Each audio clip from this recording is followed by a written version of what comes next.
Hi Krishna, thank you so much for inviting me, giving me the opportunity to delve again into the life of Srila Narottam Das Thakur. Let's first offer my obeisances to Srila Prabhupada. Nama Om Vishnu Padaya Krishna Prastaya Bhutale Srimate Bhaktivedanta Swaminiti Namane Namaste Saraswati Devi Gauravani Vicharane Nirvishesha Shunyavadi Paskacha Desatarne Jai Shri Krishna Chaitanya Prabhu Nityananda Shri Advaita Gadadhar Shiva Sri Gaura Bhaktivinoda Vanchakopa Tarubhyascha Kripa Sindhu Patitanam Pavanebhyo Vaishnavebhyo Namo Namaha. Hare Krishna. So, I'll start today by quoting a well-known verse. Sadhu Sangha, Sarva Shastri Koi, Lavamatra, Sadhu Sangha, Sarva Siddhi Hoy. Chaitanya Charitamrita. The verdict of all revealed scriptures is that by even a moment's association with pure devotee, one can attain all success. So this association is there just by hearing.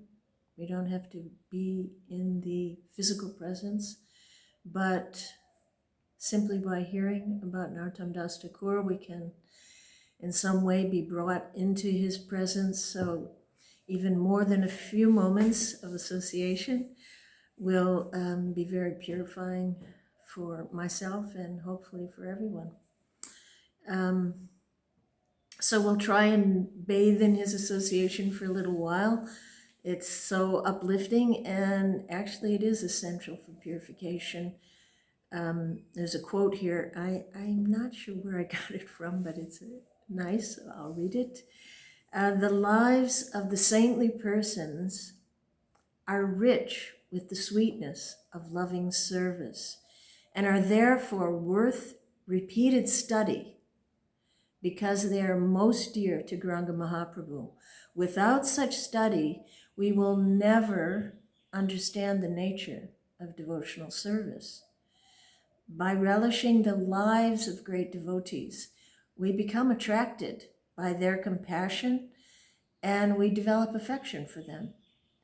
So since the Lord is kind to his devotees, this is the road to becoming an object of his affection. So there's very practical reasons for these types of classes, so we will try and touch a tiny drop of the nectar of this topic. Of course, as Vrindavan Das Thakur says in the Chaitanya Bhagavat, the transcendental excellences of the Lord's associates are so limitless that even in 1,000 years, I would be unsuccessful in fully describing them. And that's Vrindavan Das Thakur, the Vyas of Chaitanya Leela. So what to speak of this very small person. But anyway, we will try to touch something, and we'll see. We'll try to focus on Narottam's role in spreading Lord Chaitanya's mission, and specifically, particularly his role in establishing the Gaura Purnima festival. It's very instructive to get a sense of the time that Narottam Das Thakur came into this world, which was in or around the time of Mahaprabhu's departure. So he is a second generation devotee of Mahaprabhu. And it's just interesting to see how much of the Hare Krishna movement, as we know it, is due to his and other second generation devotees, how through their efforts, they kept it alive.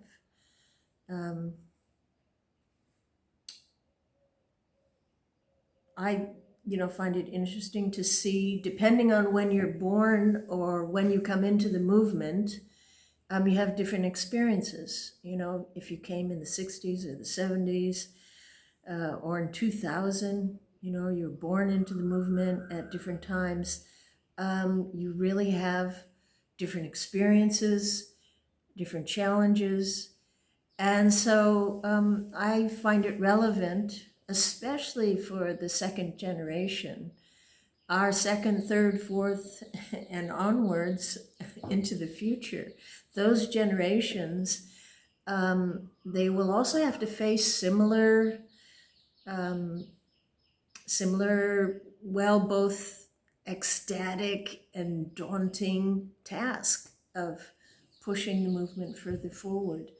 So it's interesting to look at the times that Narottam Das Thakur came into the mission. He didn't see Mahaprabhu, and yet he did so much. So we'll explore that time when Narottam Das Thakur was born.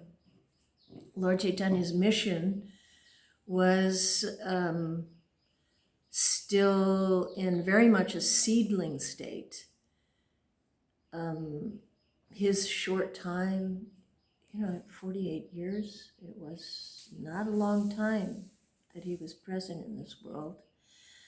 And he was, the single charismatic authority from which a loose-knit group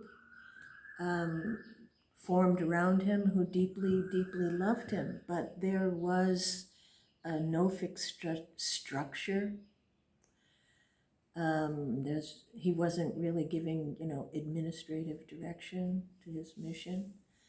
There was no central executive body.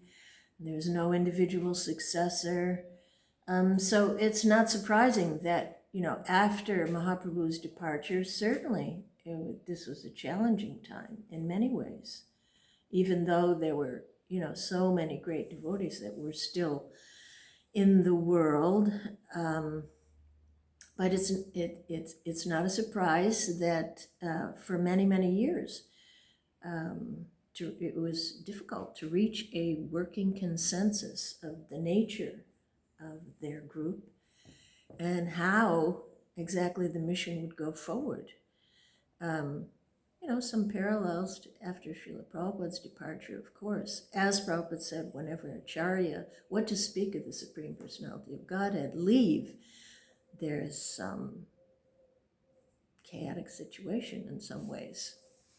Not completely because of so many great souls that still were there, but definitely there were challenges. And, it was clear that Lord Chaitanya wanted Prema Bhakti spread, but, how would that happen? Some kind of form and direction or some structure was certainly going to be necessary to achieve that end. And although Lord Chaitanya himself didn't do it, he set everything in motion so that the next stages of development were definitely going to happen. And Lord Chaitanya's role was really to demonstrate what Prema Bhakti looks like. He showed us the whole thing by how he lived, by who he was. But he gave the responsibility of explaining it to Rupa and Sanatan, particularly.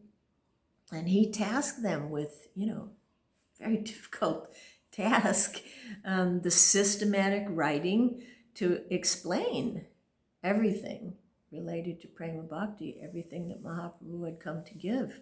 All the guides for spiritual practice and narrative and poetic and dramatic literature. And Mahaprabhu also, he lined up so many others to assist. Lokanath, Bhugarbha, Kashishwar, Gopal Bhatta, Raghunath Das, Raghunath Bhatt, they were all sent. This was all orchestrated, that the soft institution would begin there in Vrindavan by by first writing the books. And, you know, we knew this was meant to spread far and wide, but without books, how would that happen? And so the books would be the primary means. It just wouldn't be sustainable without clear direction and writing down exactly what Mahaprabhu came to give. So it's interesting that Lord Chaitanya, he began this emphasis on the written word. That started by him, that as we have the phrase, books are the basis, and then Srila Bhaktivinoda Thakur, Srila Bhaktisiddhanta Saraswati, that carried that forward in, you know, a wonderful way. And then, of course, Srila Prabhupada, he, you know, took that to unimaginable heights. You know, and in the same way, to set up his mission, he first he wrote the books, and he had some books printed. And so following very clearly in the footsteps of Lord Chaitanya, Srila Prabhupada. And, you know, although he worked very, very hard to establish the hard institution of ISKCON, but he did say that even if everything failed, even if all the temples collapsed, the BBT must remain. And that way, you know, he will always be present, you know. In other words, his books had to remain, no matter what. Whatever catastrophe may happen, who knows? But the books must remain.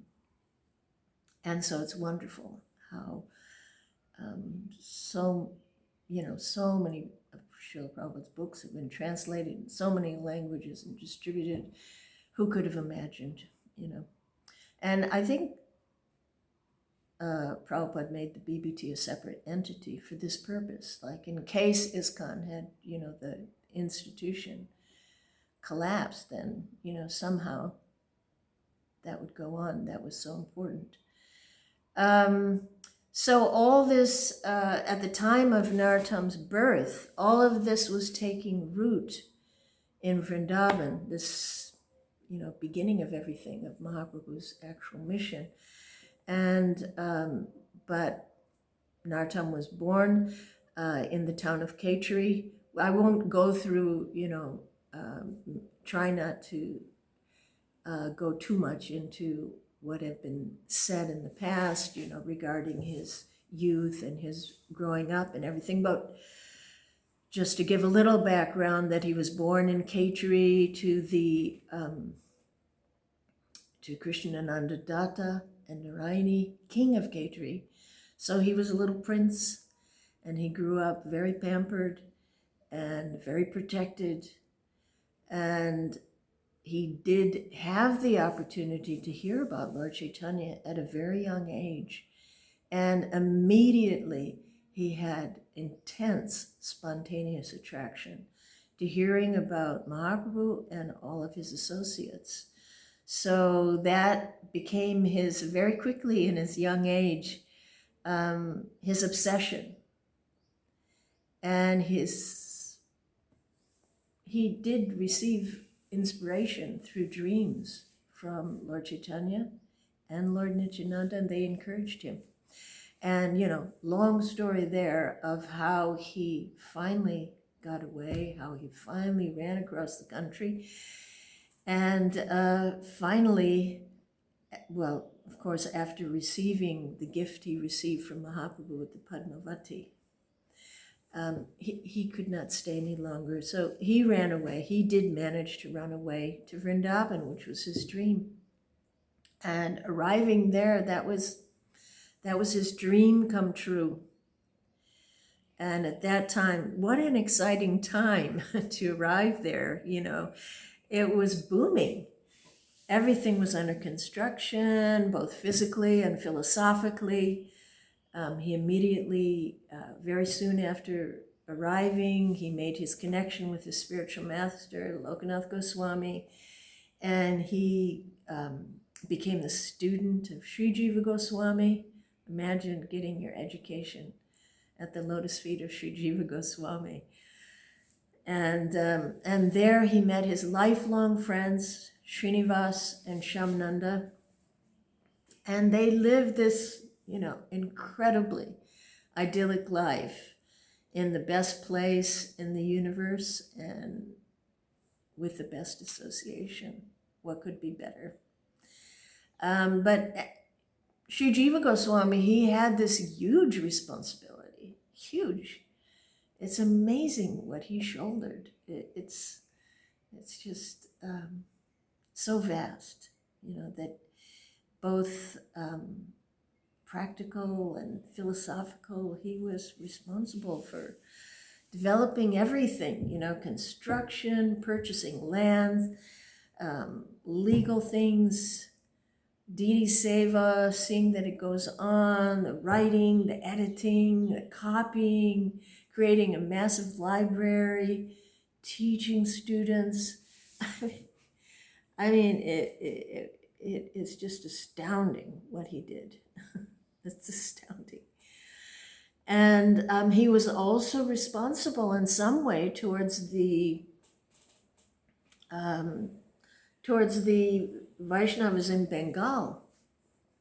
He was in regular correspondence with Janavamata. And, while everything was percolating in Vrindavan, Bengal so far away, they were not really privy, to, what was being written. And all that Lord Chaitanya had spoken to Rupa and Sanatan, they weren't aware of all this yet. And so naturally there was some growing diversity. Nothing contentious, but, different viewpoints and philosophical and practical. And, the Vrindavan Goswamis were a little skeptical or a little concerned about the unsystematic developments in the East. And Jiva Goswami and Janavamata, they understood, a very big need to unite everybody. All of Mahaprabhu's devotees needed to be united and put on solid philosophical ground. And so Jiva Goswami, he devised different strategies to push this forward and to mend the growing divide. And one of the main ones, of course, was to send the books to Bengal. And it would be his best students that would be the instruments that would transfer this sophisticated theological technology over to the other side of India. And so he arranged a Kartik festival where all the Mahants would come. And he made the announcement that we need to send the books now, and I want my best students, Narottam, Srinivas, and Shyamananda. I want them to take everything, what we've been stockpiling for so many years, and take that to the devotees in Bengal. And so this was a shock. This was a shock to Narottam and his friends. This single utterance, it dissolved their tranquility. They had dedicated their lives to being in Vrindavan all their life, no other thought of anything else. So you imagine the mental turmoil, ordered a half a continent away from everything that they loved. And, they might be thinking, well, what offense did we do? What did we do wrong that we're banished from our gurus and Braj? And said that they were inconsolable, wept for hours, but they had no choice. They had the command of their gurus, and they had a very honorable mission. And so they did not protest. They're very, very disciplined and committed. And so they dedicated themselves immediately to a new life that that, they could scarcely conceive of. And they reoriented their lives to an active life of public service in their homelands, and basically beginning the first organized preaching mission. And their job, it wasn't just to deliver the books. It wasn't, oh, they'll carry them over there and then whatever. They had a much bigger job. They had to explain it all. They had to represent it all. They had to spread it far and wide. They had to begin in a similar way, a soft institution in Bengal. It was a very big mission they were given. And of course, Jiva Goswami empowered them with appropriate titles for the tasks. Narottam Thakur Mahashaya, Srinivasacharya, Shamananda Pandit.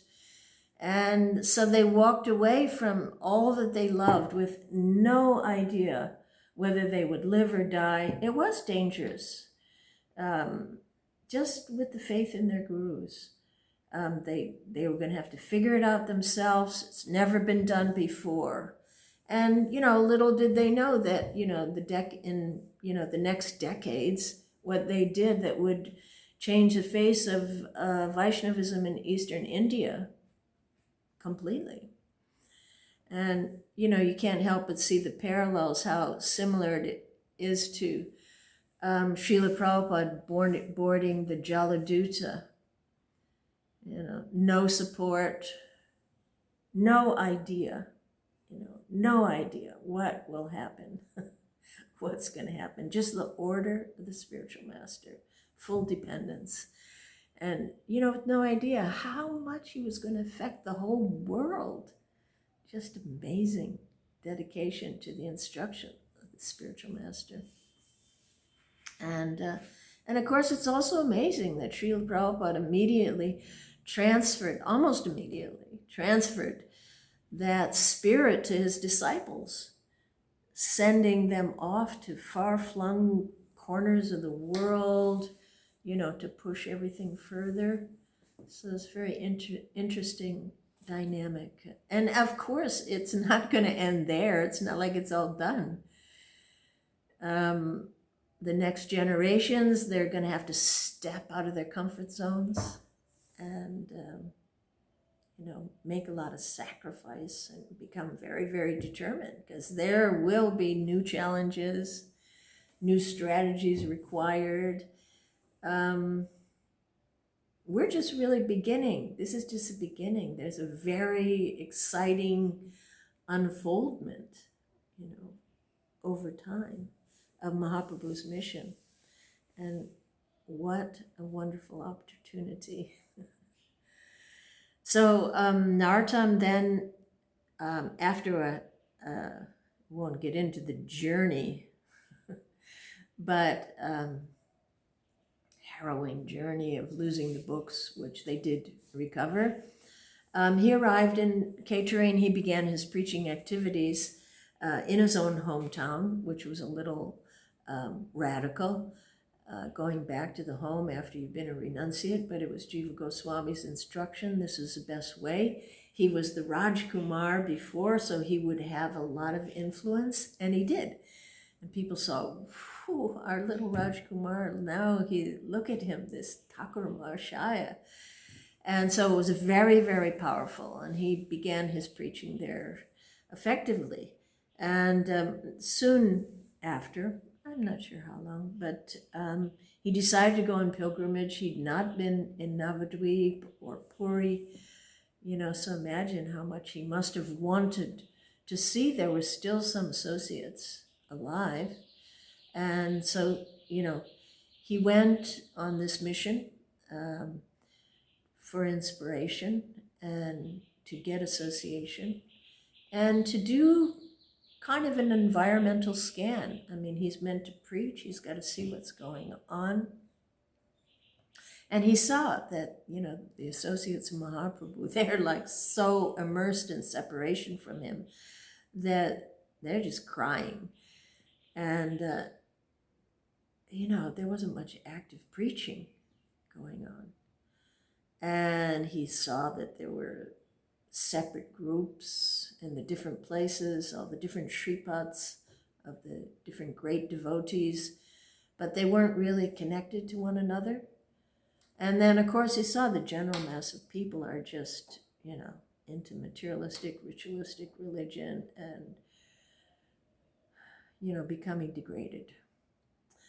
And so, he had this mission that he's supposed to share, unite, spread far and wide what he'd learned in Vrindavan. And, how is he going to do this? He would have to be creative and innovative in order to be effective.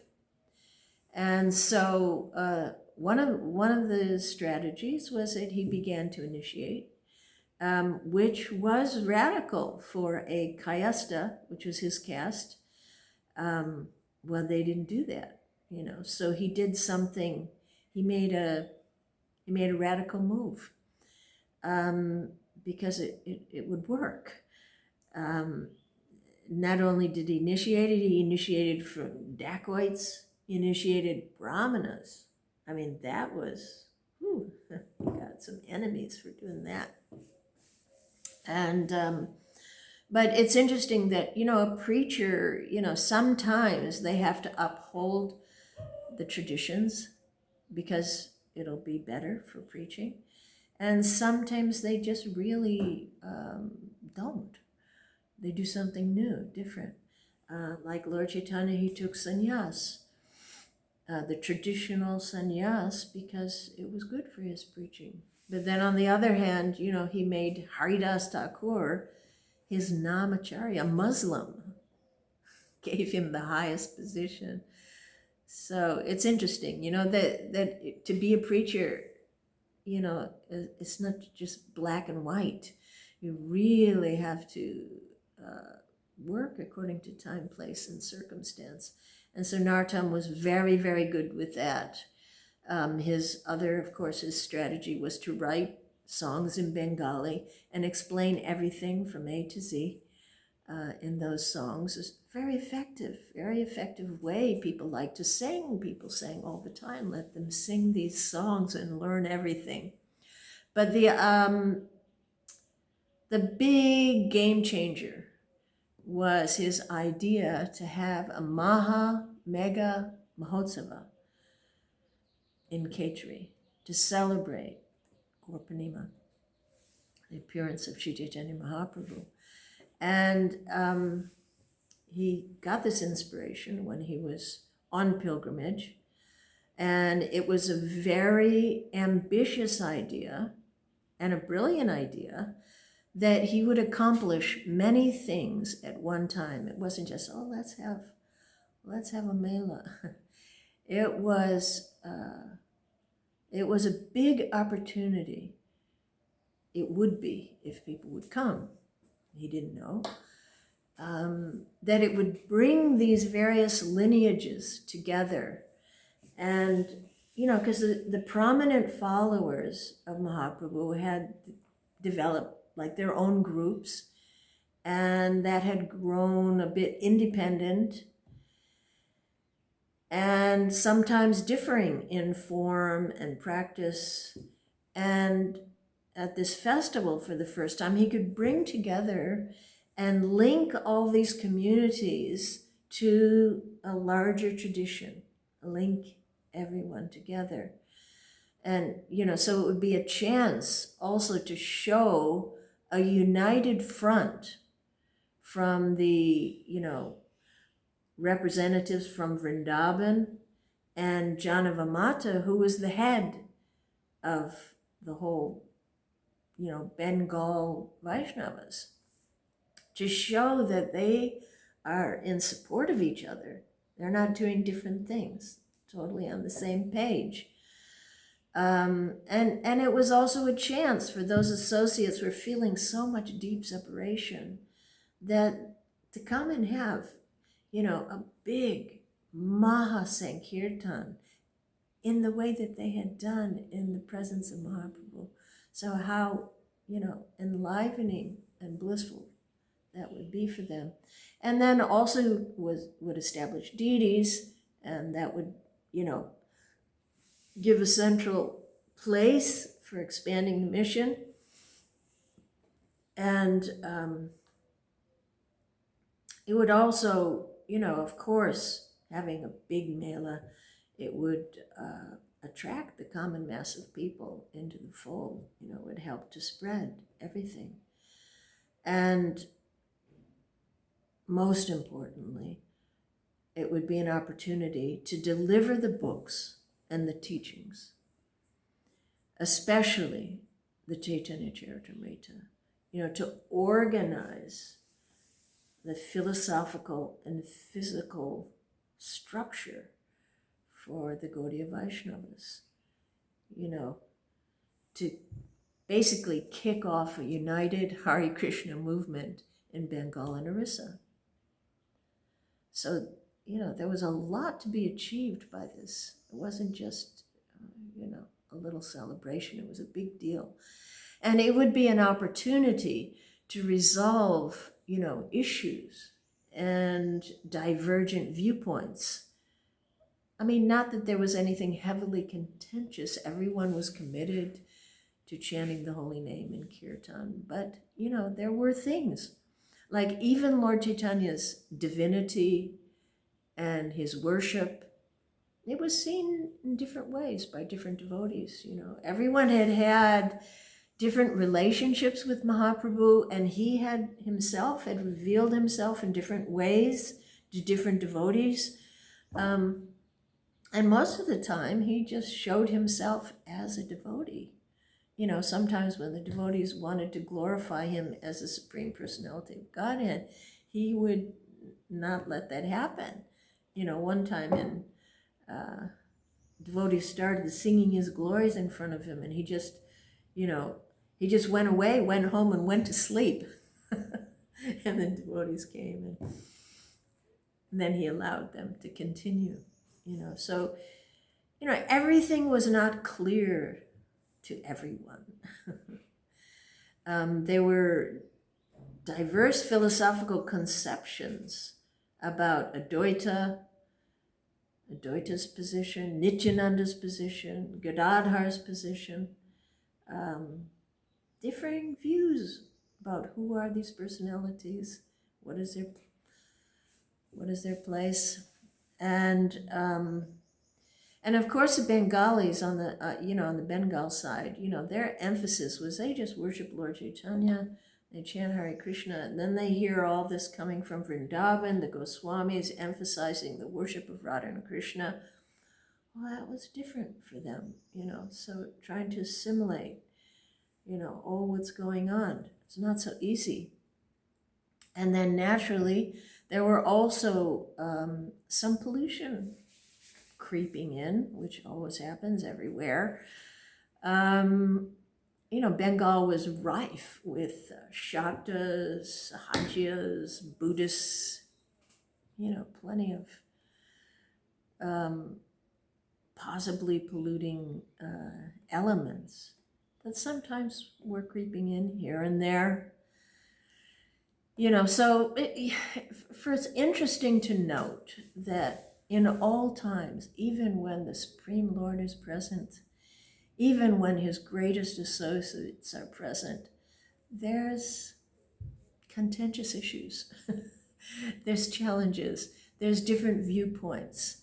There's sometimes confusion, So it shouldn't be surprising, and it shouldn't be disappointing. It's just what it is. It's the nature of this realm.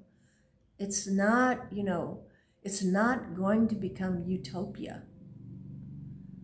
So, we see in ISKCON in such a short time. I mean, there's so many divergent views. Ritvik and Jiva's fall and Guru Tattva and Raganuga Bhakti and, in all societies you're going to find this. It's not something surprising. And the next generations, they are definitely going to have to confront all sorts of new struggles, viewpoints, challenges, you know, the conservative, liberal views, no doubt. But if we just the acceptance, if we don't have unrealistic expectations, you know, things are not going to be perfect. There will be challenges. You look at all of our acharyas, mega challenges. So, you know, best not to have unrealistic expectations is the point I'm making here. There's a statement, I don't even know where it's from, but it said that expectations are resentments under construction. And as Shakespeare also said, expectations are the root of all heartache, you know. So don't expect things are going to always be peaches and cream. They're not. And our challenge is in the midst of everything to just remain committed and Krishna conscious. It's an individual choice. So sort of Narottam Thakur and Janavamata, they were kind of first Gaudiya Vaishnava mediators. And Janavamata's involvement, it was crucial. So the other, which I guess they were, yeah, it was the first conflict resolution. And one of the most important, and that must be talked about a little bit, was establishing the Chaitanya Charitamrita as the final word in Gaudiya Siddhanta. It just cannot be overstated how important that work was, you know, to mend any divide and to establish Lord Chaitanya's mission on solid philosophical ground. And Krishnadas Kaviraj is an absolute genius. As in his, just in the first chapters, he practically clarifies everything, you know, in a systematic way, step by step.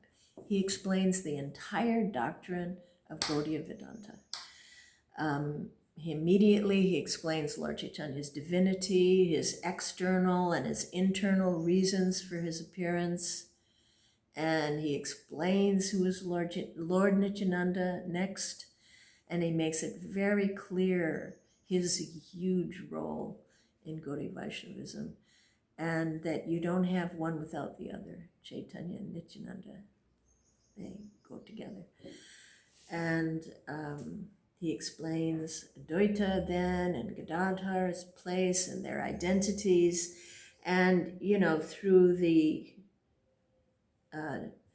explaining the tree of bhakti and the way he explains all the lineages, you know, including everybody, leaving nobody out, all the branches and all the twigs. And it's remarkable what he did. Brilliant. Using biography as a means for theological discourse, you know, the story and the philosophy together, and then just presenting it all in a seamless whole with precision and, you know, sensitive storytelling. It's great scholarship. He merges the two communities. Is distilling the essence of the Goswami's books and quoting Srimad Bhagavatam, while also combining all the various, you know, previous biographies, information within them. It's just, it is amazing what he did in his old age. And also, you know, writing in simple and very attractive Bengali poetry. It's so beautiful, the Chaitanya, even you don't know the language. I remember when I first heard it, I just sounded so beautiful. And, you know, so by writing in Bengali, all the Goswamis were writing in Sanskrit and Brajpali, and so he wrote in Bengali. So in that way, it could really, everyone could have access to the highest teachings of Mahaprabhu. So this, the Chaitanya Charitamrita, establishing there at that festival in Kheturi, this was most essential for the success of Lord Chaitanya's mission. So, maybe I spent a lot of time on that explaining, but, to get us to understand just how important this Kheturi Mahotsav was. And so, when Nartam, he got this inspiration, and when he returned to Kheturi after his pilgrimage, he got a message from his Guru Maharaj, Lokanath Goswami, and he encouraged him that you should install deities. The general mass of people, they need this. And so that even more confirmed, Nartam's idea. So he became very enthusiastic about that, and he immediately shared his idea with his cousin, Santosh Dutt, who was now the king of Kheturi, and also his disciple. He'd become his disciple. And Santosh was very enthusiastic about it, and he immediately said all expenses, he would take care of all expenses, and he would help for managing everything. So that was a big step forward, having an idea for a festival, but, it costs a lot of money, it's a lot of work, a lot to manage. So his cousin, came, very enthusiastically to the front. And then Nartam went to Jajigram to see Srinivasacharya. And at first, Srinivas was a little, he was a little uncertain about whether this was really a good idea. He was a little more experienced. Nartam had never done anything along these lines. And Srinivas had, as a Brahmin, he had, he had more opportunity for management and installing deities and pujas and things like that. And so he was thinking, how are you going to get everybody to come? How are you going to be accommodated? How are you going to feed them? And, all the practical things that have to happen when you have a big festival. And so he was a little doubtful. But that night he had a dream, and Lord Chaitanya came to him and said, I want this. This is a wonderful idea. So Srinivas threw himself into it with enthusiasm. First thing he gave Nartam, his dear disciple, Ramchandra Kaviraj, to go back with him to Kheturi and begin. And so first thing was that messengers, they were dispatched far and wide, very far and wide. It was a big thing. They had these invitations that were inscribed with elaborate Sanskrit poetry, and they invited all the Mahants, all the Vaishnavas, and also kings, landowners, poets, scholars. They really expected it to be big, so preparations began in full swing in Kheturi, building an ornate temple, storehouses, kirtan hall, guest facilities, bathing pond, flower gardens. It was a massive undertaking. And all of Kheturi was just bustling, preparing for this. Narottam was having deities made, 5 sets of Radha and Krishna deities, and one deity, golden Mahaprabhu deity. There's a whole story around him. But Narottam was making his own very personal preparations. He was composing songs and creating a style of kirtan and training musicians and pouring his heart into these songs and kirtans in a way that he'd never done before.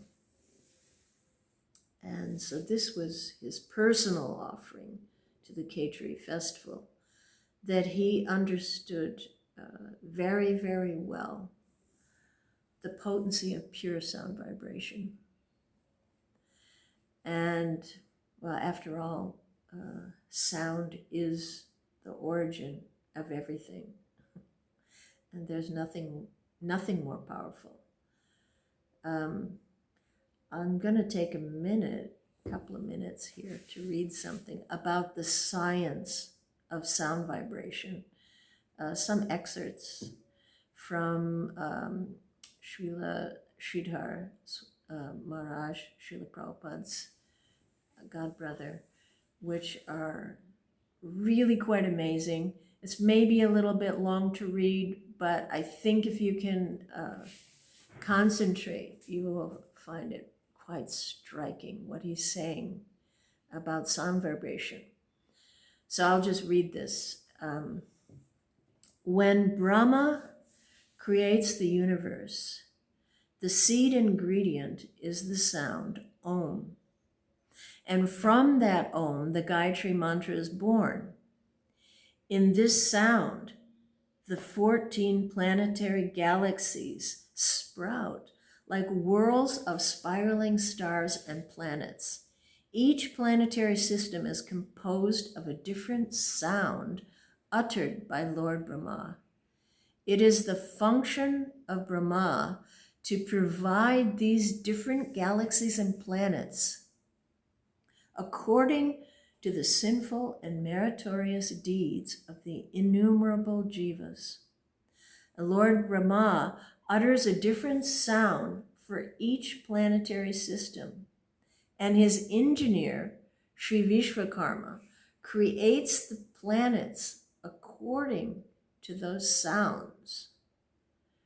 And the individual jiva is also endowed with a particle of creative power. And the ordinary individual as well creates his tiny sphere of influence by sound. Some jivas' spheres of influence are no bigger than their own craniums. And some jivas have influence over a community, a nation, or even a whole planet. The beauty and harmony of their particular spheres of influence depends on the quality of sounds they produce. When one nation tries to conquer another, the first points to capture are the radio stations, the newspapers, the journals, the lines of communication. By sending out its manifesto by sound, the government can move the former leaders from their posts and capture the country. Then also by sound, the new government becomes established. If there should be any defect in that sound, then the whole thing is ruined. That is why there is so much altercation in the world situation. The sound of all these jivas is, to quote the Bible, babble. Nonsensical sounds are entering and contaminating the ether, the air, the water, and the very molecular structure of each and every person, place, and thing. The world is intentionally being invaded by the waves of defective sound. So many lines of communication are filled with impure sound, from the earliest school books to the most advanced so-called philosophy. The White House filibusters are another excellent example of intentional pollution of sound channels. One sage has explained that massive epidemics are due to contamination of the ether by impure sound. When the lawyers and pleaders in court begin to tell lies in the name of justice, these sound vibrations contaminate the ether, which in turn contaminates the air and water which people breathe and drink. An epidemic is the result. Interesting. Of course, transcendental sound, that is something entirely different with the opposite effect. The holy name is the channel by which the infinite descends. If we were to infuse the spiritual sound into the ether, if we were to saturate the ether with the transcendental sound vibration of Hare Krishna, Krishna Krishna, Hare Hare, Hare Rama, Rama Rama, Hare Hare, this Maha Mantra would purify, enlighten, and saturate every being with its potencies. And then he explains, Lord Chaitanya explains the 5 profound effects of transcendental sound in just the first verse of his Shikshastakam. First, Chaitodarpana Marjanam. It wipes the dust from the mirror of the mind. The mind is forcibly purified. All the material concoctions which are the cause of our suffering are forcibly murdered, starved to death. Flooding the mind with transcendental sound is just like stepping on the pin of a bomb.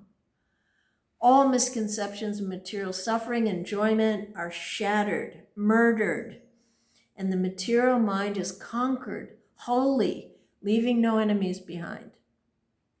The mind then reflects the spiritual knowledge, quality, and energy of the soul itself. And then 2, Bhava Mahadevagni Nirvapanam. The fire of conditional life is thus extinguished.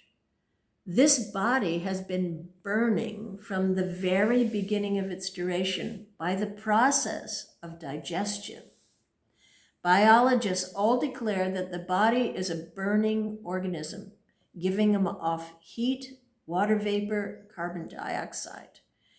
After 70 or more years, our body is consumed by that smoldering digestive fire, and we move into another body only to burn up that one too. It is like chain smoking.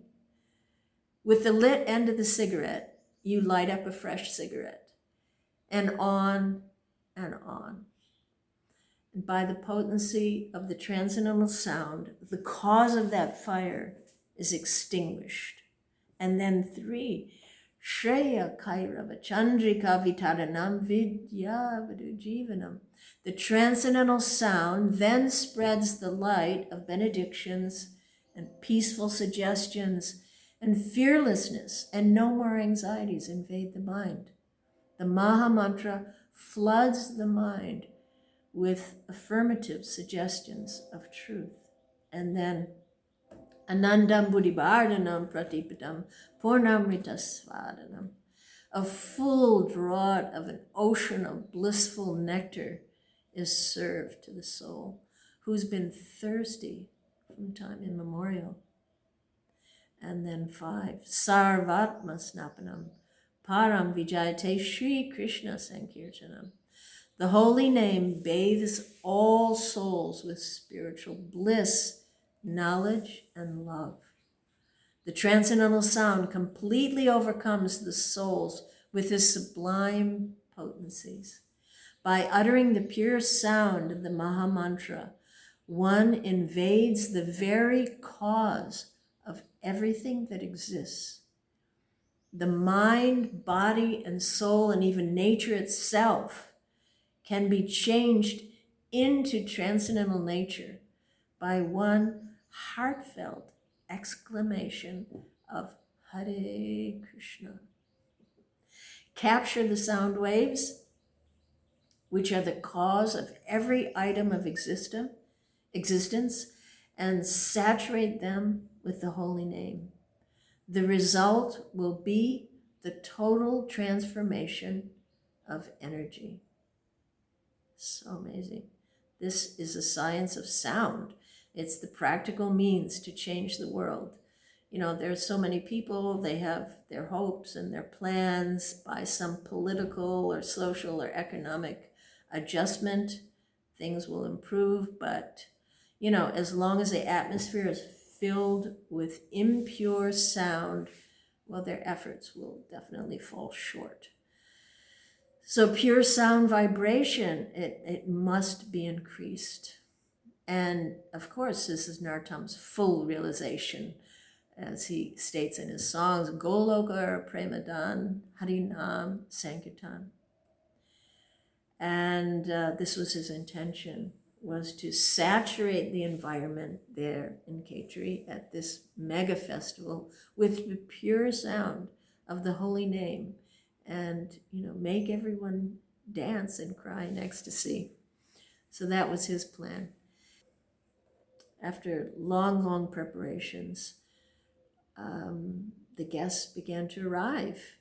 And, you can imagine, they don't know. They're wondering, will they come? Will everyone come? And they were anxious. And so Narottam, Srinivas, Shantos Datta, everyone was at the bank of the Padmavati as the boats began to arrive in Kheturi.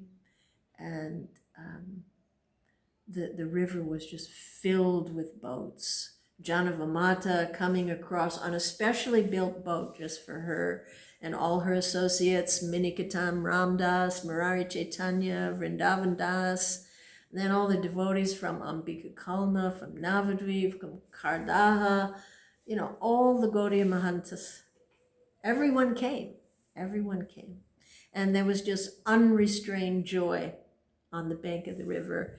As every person that arrived was given a garland and chandan and shouts of Jai, Jai, Gornitai all over. So it was true bliss. And each guest was guided to their accommodation, and they were given a personal servant to tend to their needs. And everyone was so delighted as they entered into Kheturi to see the preparations. It was like everywhere. Every lane was lined with banana trees, and the buildings had mango leaf garlands, decorations, and rice flower rangoli designs were in the entrances of every building and home. And you could just see everywhere, people were busy, garlands being made, heaps of flowers, and, big men grinding huge pieces of sandalwood, and putting into buckets, It was just everywhere. There was massive fires built, gigantic pots for cooking, and scores of people cutting vegetables. And you imagine this mega, big festival. It was very exciting. And Kheturi just came alive immediately with kata, kirtan, prashadam distribution.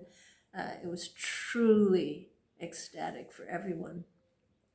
And finally they were prepared. They had the Adivas celebration the night before Purnima, where they would, to Adivasas to invoke auspiciousness for the next day. And first they worshiped Janavamata and all the other senior devotees and did those special invocation prayers for the Adivas and kirtan throughout the night. And then finally the festival began the next morning. Thousands of enthusiastic devotees were there, excited to worship Sri Chaitanya Mahaprabhu on this very, very special day. Kirtan was roaring, and then eventually the deity installation began. This was all orchestrated by Srinivasacharya. He brought forward the deities. He did the whole Abhishek to the ecstasy of everyone, all the Radha and Krishna deities, and Gauranga Mahaprabhu deity, beautiful golden form of Mahaprabhu there. And then finally it was time. It was time for Narottam to sing. Now, I'm going to read this bit from my book.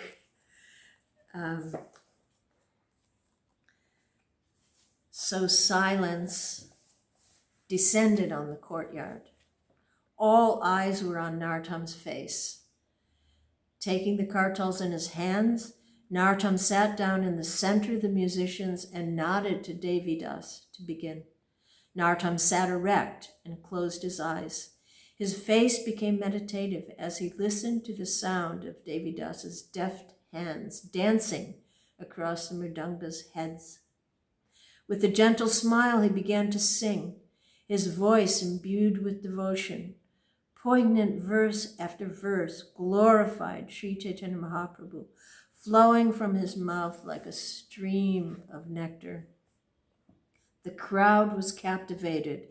This was a divine sound, a new and extraordinary type of kirtan, unlike anything they'd ever heard.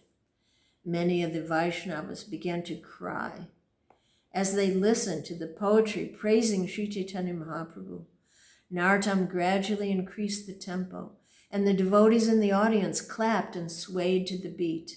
As Nartam became more and more deeply absorbed in remembrance of the Lord, his brow furrowed and his body trembled.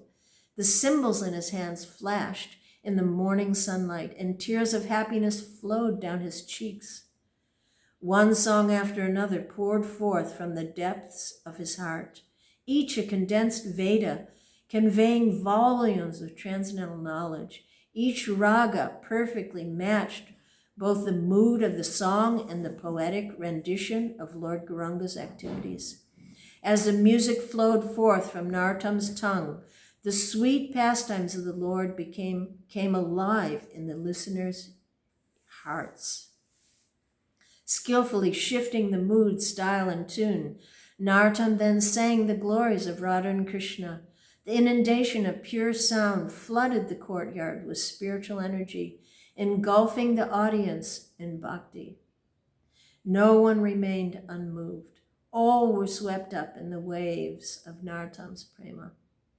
Nartam was now oblivious to his surroundings, and he sang on, his body drenched in perspiration, mixed with his own joyful tears. By now, many devotees were dancing, forgetting everything but the bliss of kirtan. As Nartam continued, he noticed an extraordinarily sweet scent filling the air. This was clearly not the fragrance of the flowers or incense. It was an unearthly, intoxicating scent, which as it swept through the crowd, caused row after row of devotees to swoon in ecstasy. Nartam realized that the fragrance was coming from the deities. With this realization, he felt a profound sense of separation from the Lord, and he changed the melody to match the mood. He thus led the crowd into ever deeper states of spiritual emotion. The air became thick with the mood of separation until the devotees were so profoundly affected that it appeared everyone was moving in slow motion, like wading through honey. Then, like a flash of lightning in a mass of rain-darkened clouds, Sri Chaitanya Mahaprabhu and his associates suddenly appeared beside the musicians. Stunned, Nartam reached out and actually touched Lord Chaitanya's hand. It wasn't a dream or even a vision. He was there, and everyone, qualified or unqualified, could see him. Shivers of ecstasy ran through Nartam's body. His hair stood on end, and tears shot from his eyes like water from a syringe. Sri Janava Mata burst into wild sobs at the sight of her beloved husband, Sri Nityananda Prabhu. Sripati and Srinidhi stared in stunned shock at their brother, Srivas Pandit. Sri Achyutananda raced up to his father, Advaitacharya, and danced wildly beside him. Then the son of Sachimata, Sri Gaurachandra, lifted his long golden arms and gracefully began to dance. The kirtan exploded. Kartals clashed and mridangas thundered like wild elephants stampeding across the desert. Devotees clapped loudly, jubilantly, chanting, Sri Krishna Chaitanya, Sri Krishna Chaitanya, again and again. Sri Chaitanya Mahaprabhu showered each devotee with his merciful glance as he whirled and spun with his beloved associates. Grabbing hold of Narottam's hands, Sri Nityananda Prabhu pulled him to his feet and began to dance with him. The earth trembled beneath their feet as Lord Nityananda's shimmering blue dhoti swished from side to side. His reddish lotus eyes rolled with intoxicated joy as he spun around the courtyard. Nearby, Sri Advaita Acharya danced through the crowds of devotees while roaring like a maddened lion. And Gadadhar Pandit danced joyfully beside Srinivas Acharya. Narottam's heart was bursting with ecstasy as he surveyed the assembled devotees. It seemed everyone was there: Rup, Sanatan, Raghunath Das, Kashishwar, Murari Gupta, Haridas, Swarup Damodar, Vakreshwar. It was as if the clock had been turned back, and once again Mahaprabhu was enjoying his ecstatic pastimes in Navadvip. Utter transcendental madness reigned in the courtyard. Some devotees held hands and danced, while others cried or trembled. Some stood motionless, staring in disbelief as Lord Chaitanya danced around them, while others fell unconscious. Some lay on the ground, drenched with their own tears, and others simply called out, Krishna, Krishna, again and again, mad with ecstasy. Some devotees, wanting to offer everything they had to the Lord, they began throwing coins and valuables, not knowing how much they were giving or even whether anyone was receiving their offering. Oh dear, the Maha Sankirtan thundered on, and the devotees dove deeper and deeper into the pure nectar ocean of the holy name. Flooded by waves of ecstasy, the chanters lost all sense of time, place, and bodily identification. They no longer considered themselves higher or lower, larger or smaller, younger or older. All material thoughts were eradicated. Philosophical misconceptions, doubts, and confusions were instantly washed away in the purifying waves of Kirtan. And Sri Chaitanya Mahaprabhu's family was united. So, was that festival successful? Yeah. So it was a grand success. And it accomplished all that Narottam had hoped for and more. And everyone was fully satisfied. And of course, word spread like wildfire, far and wide. Did you hear what happened in Kheturi? And so the Kheturi festival became one of the most important milestones in Vaishnava history. And naturally, it became an annual event. And that tradition has gone on for over 500 years. And thanks to Srila Prabhupada, he brought it to the West for the first time and has expanded it in just unimaginable ways. Even in the early 1966, 67, immediately he established the importance of the celebration of Gaura Purnima, and he gave instructions how to observe it.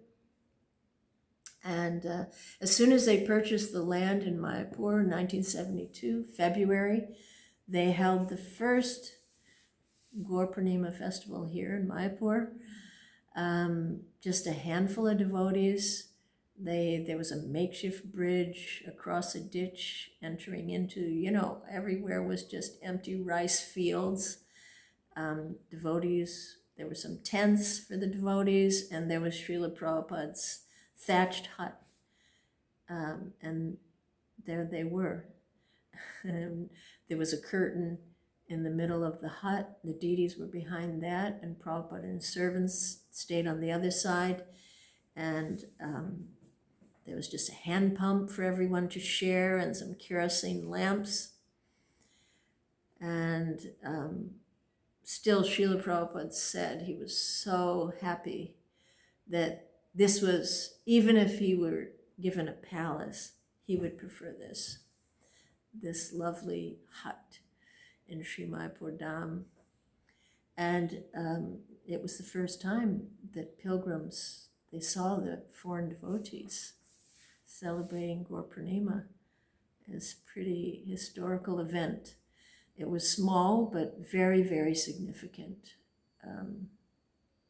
And then Prabhupada, he established that the importance of observing this festival, and that the devotees should come to Mayapur at all costs. He didn't mind that they would, what the costs would be, but from Chaitanya Charitamrita, it said that the members of the International Society of Krishna Consciousness should go to India during the birth ceremony of Lord Chaitanya Mahaprabhu at Mayapur and perform Sankirtan congregationally. And this will attract the attention of all the important personalities in India, just as the beauty, bodily luster, and Sankirtan performance by the associates of Sri Chaitanya Mahaprabhu attracted the attention of Maharaj Prataparudra.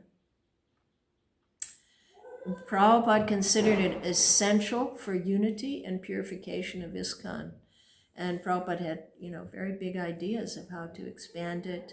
He wanted big prasadam distribution and big displays of what was going on all over the world. Wanted Bhakti Shastri exams going on, parikramas, and it's just absolutely remarkable how that has expanded over the years, getting bigger and bigger and bigger. Remember when the Russians started to come, and then there's so many Chinese coming, and it just kept expanding, and it actually is quite miraculous. Millions of people come now for Gaura Purnima. And the celebration, it means so much to us, so we can remember that this is all what we get to experience, is all the grace, by the graceful mercy, and the powerful efforts of Narottam Das Thakur. I want to read just a little I have this excerpt of something that Ravindra Swarup wrote, which I thought was quite beautiful, and then we'll end there. I think I've gone on too long, but maybe we can fit this in. 1974, the first worldwide, when devotees really came from all over, far and wide. Well, he says, I remembered that first pilgrimage, how we camped among cement bags and stacks of lumber, grew weak and thin from diarrhea, but sick and tired, we found strength to go every day on parikrama, chanting and dancing to the holy sites. It was a landmark occasion. In the last century, Bhaktivinoda Thakur had revived Lord Chaitanya's movement, infusing it with preaching power, and had predicted that the day would come when the devotees from all countries would converge in Mayapur and chant Jai Sachinandana, Jai Sachinandana. And so we did.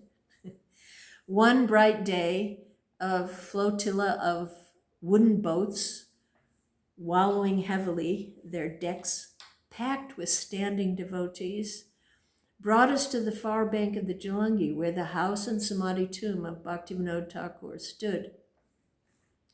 For some time we sat on the outdoor cement platform before the samadhi, gazing at his statue, while a devotee sang Bhaktivinoda Thakur's sweet bhajans, Bengali bhajans. I was surprised then by the bliss I was filled with, for no reason, by a feeling of peace and security beyond measure. It was as if a cool breeze were blowing from Vaikuntha, the spiritual world, banishing the anxiety of material existence. This sensation grew more powerful I became aware then of the presence of some vast paternal spirit, peaceful, powerful, and infinitely caring. He gathered us under the embrace of his arm. I was so happy the hair on the back of my neck was standing up. I looked at the samadhi and recognized the presence I felt. I felt so powerfully. In fulfillment of the prophecy of Bhaktivinoda Thakur, we had traveled to this place, and he had come out to greet us. We were all in his personal presence. I looked at the devotee next to me. He was radiant. "Isn't this amazing?" I said. "Yes," he answered happily. Against all odds, Krishna had brought me to Mayapur, and Mayapur was on record as a place where prophecies were fulfilled and miracles took place. Srila Prabhupada wanted us to meet here for very, very good reason. Who could tell what would happen? And so another Gaura Purnima is on its way, coming up soon. Who knows what will happen? Time for miracles, and surely Sri Chaitanya Mahaprabhu and his associates in various ways will appear to us. And we should just make sure that our eyes and our hearts are open, and that we can remember and feel gratitude to Srila Narottam Das Thakur, by whose mercy we're able to have this experience. So, all glories to Srila Narottam Das Thakur Mahashaya.